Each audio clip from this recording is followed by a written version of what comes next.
देखिए आपका टॉपिक चल रहा था आपका सूरदासी, जो कि सगुण साकार भक्ति काल के प्रमुख कवि हैं, जिनके विषय में सब कुछ जन्म जन्म से संबंधित परिचय और उनकी जानकारी मैं आपको बता चुका हूँ।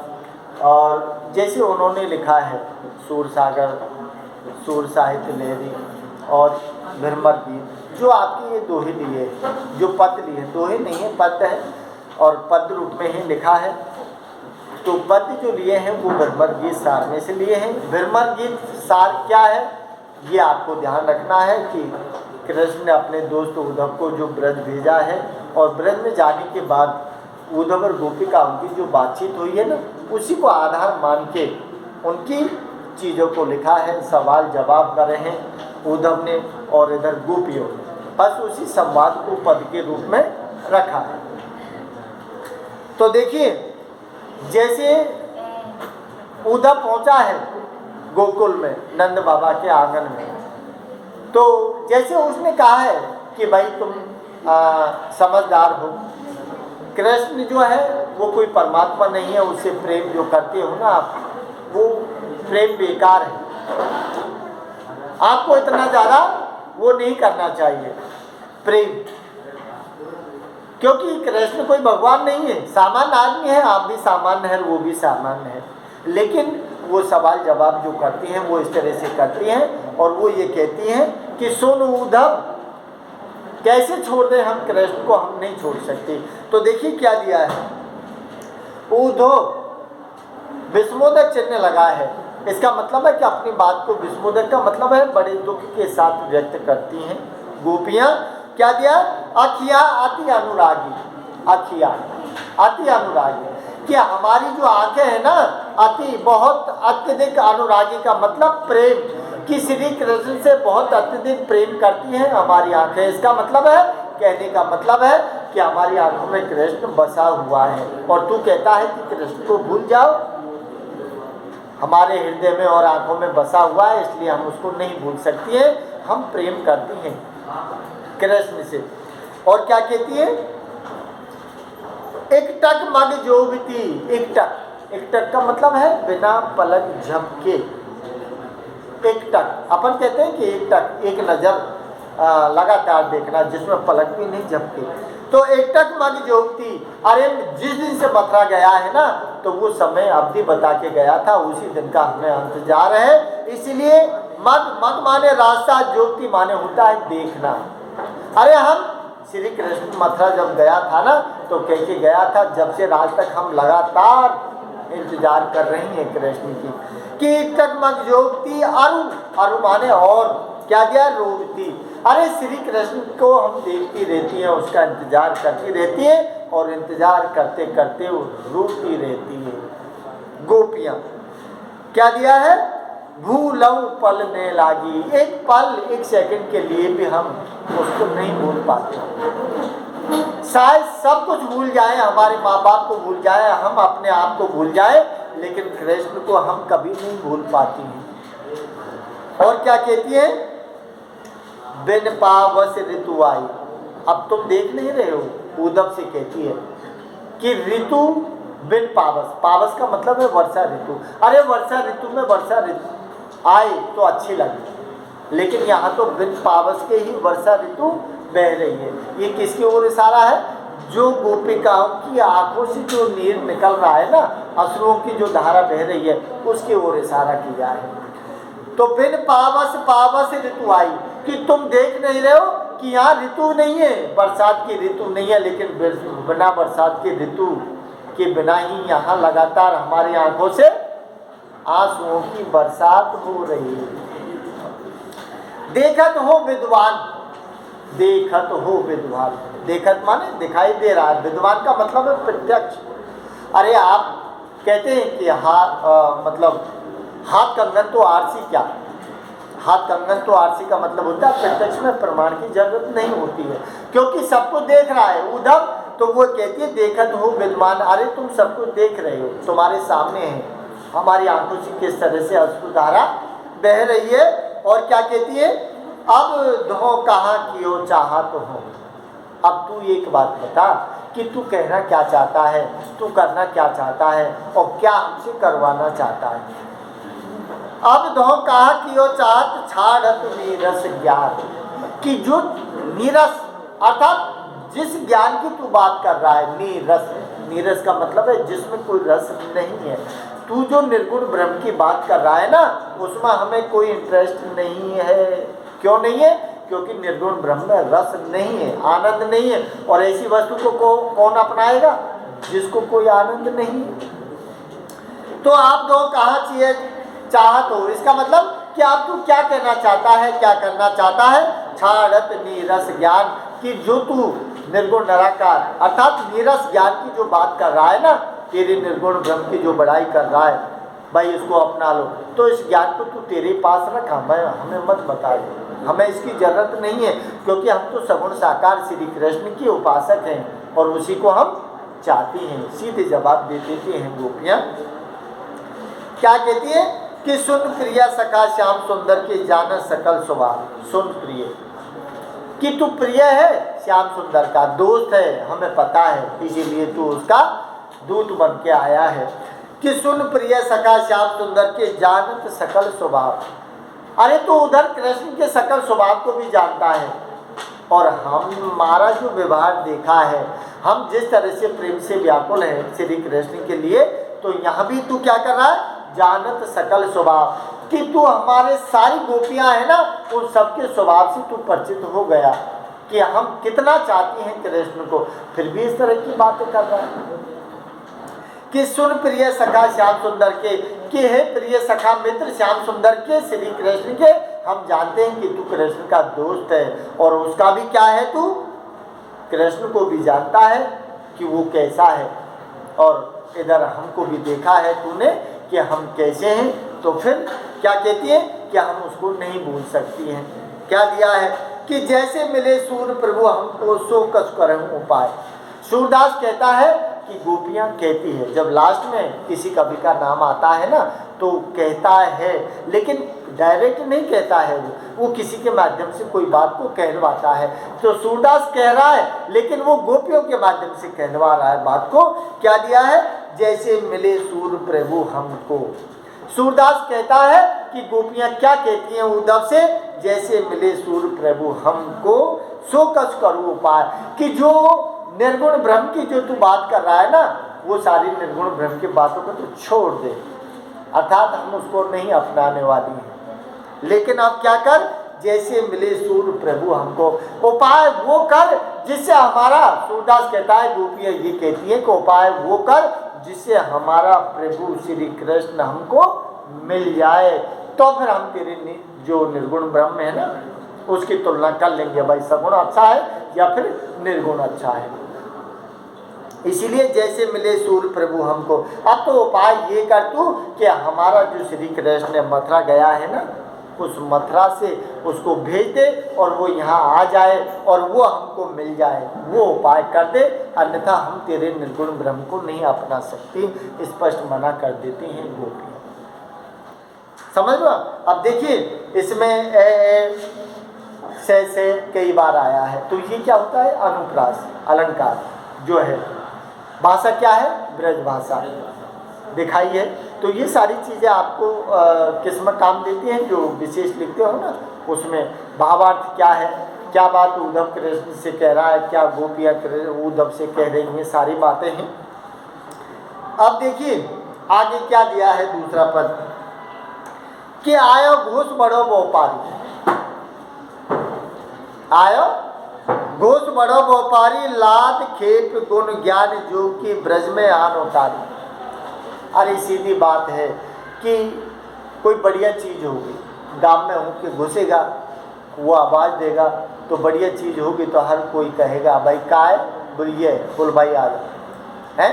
लेकिन जो मथुरा से लाद के चला है खेप को, और वो आके कहाँ आ गया? गोकुल में आ गया, वृंदावन में आ गया, लेकिन उससे किसी ने कोई चीज़ नहीं ली, इसका मतलब ये बेकार चीज़ है। सीधी बात है। संकेत करती हैं गोपियाँ कि आयो घोष बड़ो व्यापारी, कि हमें पता है कि तू बहुत बड़ा व्यापारी बन के यहाँ आया है। इसका मतलब बेकार, ये दिया ना आयो घूस। घूस का मतलब है कि बेकार चीज लेके व्यापार करने के लिए तू आया है ब्रज में। हम जानती हैं क्या दिया, लाद खेप गुण ज्ञान की। अब ये खेप दिखाई है, खेप का मतलब जो गठरी दिखाई है ना, वो किसकी दिखाई है? क्या दिया इसमें? लादी। लादी का मतलब है लाद कर, सिर पर लाद कर। हालांकि सिर पर लाद के नहीं ले गया है, रथ में ले गया, लेकिन कोई गठरी नहीं है उसके साथ, सिर्फ एक आकार दिया है, रूप दिया है, तो रूपक अलंकार है। तो लाद खेप गुण ज्ञान जोग। अरे तू ज्ञान जोग की, निर्गुण ब्रह्म की जो ज्ञान की गठरी बांध के लाया है ना, इसको लाद कर लाया है, ये हमारी समझ से परे है। क्या दिया है? ब्रज में आन उतारी। तू मथुरा से चला है और मथुरा से ब्रज के बीच में ये किसी ने ली नहीं है, और उसको आकर कहाँ उतार दिया? ब्रज में उतार दिया तूने आकर। क्यों? क्या दिया है? ज्ञान गुण जोग दिया है। अरे ज्ञान रूपी जोग की जो गठरी है ना, वो तेरे सिर पर तू उसको रखकर सीधे ब्रज में ले आया। क्यों? बेकार चीज है, इसलिए वहां तो कोई ली नहीं मथुरा में। अब तेने सोची कि मूर्खानंद खा बस है वृंदावन में, इसलिए माए बेचूंगा यार।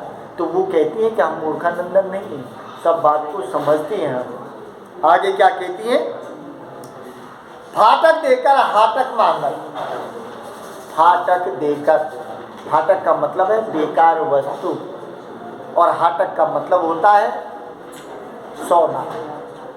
अरे हमारा कृष्ण सोना है हमारा, और तेरा निर्गुण ब्रह्म क्या है? फाटक। फाटक का मतलब है बेकार वस्तु है।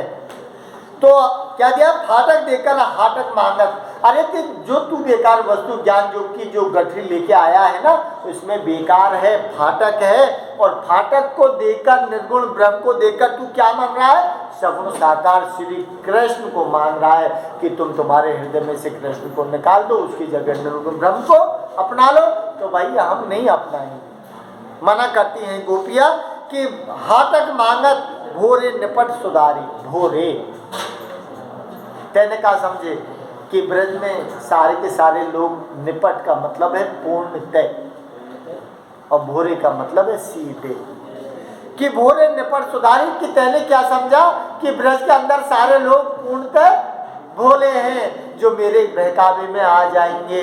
अर्थात फालतू की चीज तू दे रहा है और हमारी कीमती वस्तु तू ले जा रहा है। तो ऐसे हम मूर्खानंदन नहीं है, समझ ले, कान खोलकर सुन ले। गो उदब से कहती हैं गोपियां। क्या दिया है? धुर ही ते खोटी खायो है, लय फिरत सिर बाहर। अरे ये तो दिखाई दे रहा है इस पर। क्या दिया है?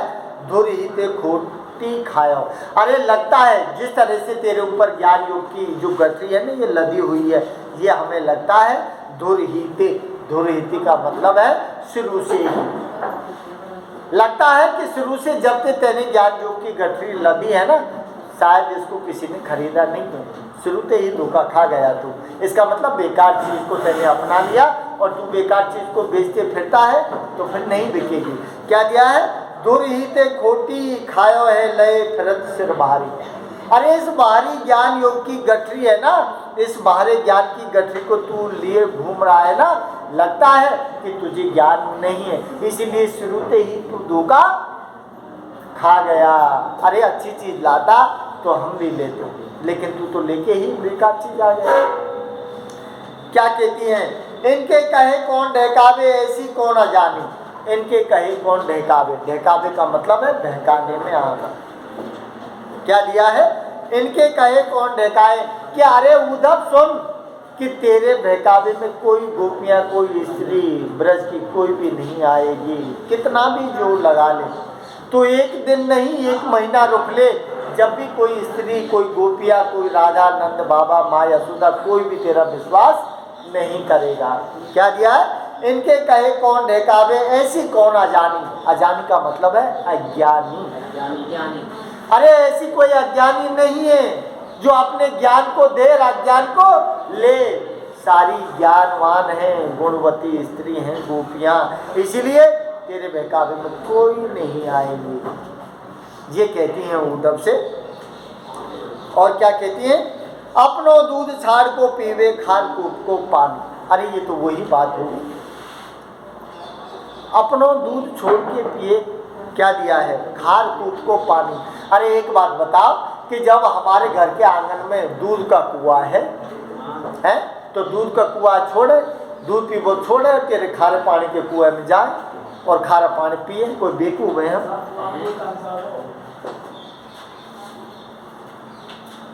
क्या दिया है कि अपनो दूध छाड़ को पीवे। इसका मतलब कोई बेवकूफ नहीं है, कोई गोपी या कोई ब्रज की जो अपनी क्या दिया है, अपनो दूध छाड़ को पीवे। इसका मतलब है कि सर्व आनंद देने वाली जो चीज है ना, वो कौन है? दूध जैसा उज्ज्वल श्री कृष्ण है। तो कृष्ण को हम कैसे छोड़ दें? नहीं छोड़ दे। क्या दिया है? पीवे खार कूट को पानी। तू तो ऐसी बात कर रहा है कि दूध का कुआं है उसको छोड़ दे और फिर उसकी जगह खारे कुएं का पानी हम पी लें। ऐसा नहीं हो सकता। उनका कहने का तात्पर्य क्या है कि खारे, इसका मतलब खारे कूट का मतलब है बेकार चीज़ है, उसको हम नहीं अपना सकते। अरे जब दूध का कुआं है तो दूध क्यों, दूध ते नहाएंगे, दूध ही पीएंगे, क्यों हम खारे पानी के चक्कर में पड़ेंगे? खारे पानी, दूध का मतलब है अच्छी वस्तु से और बुरी वस्तु से। ऊदो जाओ सवार यहाँ ते बेग गहर जन लाभो। क्या दिया है? ऊदो जाओ सवार यहाँ ते। अरे उधर तेरे से निवेदन करती हैं, जितनी जल्दी हो सके उतनी जल्दी तू यहाँ से चला जा। क्या कहती है? ऊदो जाओ सवार यहाँ ते बेगी, बेगी माने जल्दी, सवेरे जल्दी तू भाग जाए यहाँ से। कोई काम नहीं है, तू रात में रुक ले, दिन में रुक ले, 10 दिन रुक ले, महीना रुक ले, तेरी चीज़ें कोई नहीं लेने वाला है। तो ऊदो जाओ सवार यहाँ ते बेगी गहरी जन लाभे जनी। इसका मतलब है कि अगर तू यहाँ से जितनी जल्दी हो जाए, जितनी जल्दी तू यहाँ से चला जाए और जाकर श्री कृष्ण को लेके आए, यहाँ से जाकर और श्री कृष्ण को लेकर तू आए ना, तो हो सकता है कि तेरी जो बेकार वस्तु है ना वो थोड़ी बहुत बिक जाए। भूख है कृष्ण आके तो फिर बिक सकती है, बाकी अन्यथा हम नहीं लेंगे। क्या दिया है? मोह मांगो पहो सूरज प्रभु साहू आन दिखा। मोह मांगो। इसके बाद अपन कहते हैं ना, जैसे कोई कौवा बैठा है और घर पर अपन कहते हैं कोई शुभ संदेश देता है तो भाई घी शक्कर तेरे मुँह में, यही बात होती है। तो यहाँ भी दिया मोह मांगो पे हो सूरज प्रभु। अरे हम तुझे मोह मांगे इनाम दे देंगे अगर हमारा सूरज श्री कृष्ण प्रभु हमको लाके तू दे दे। क्या दिया है? मोह मांगो पे हो सूरज प्रभु। अरे वो सूरज है हमारे लिए, जैसे सूरज उगता है सारे संसार के प्राणियों को समान रूप से अपनी ऊर्जा देता है ना, ऐसे ही हमारा सूरज रूपी श्री कृष्ण है ना, उसको लाकर तू दे दे।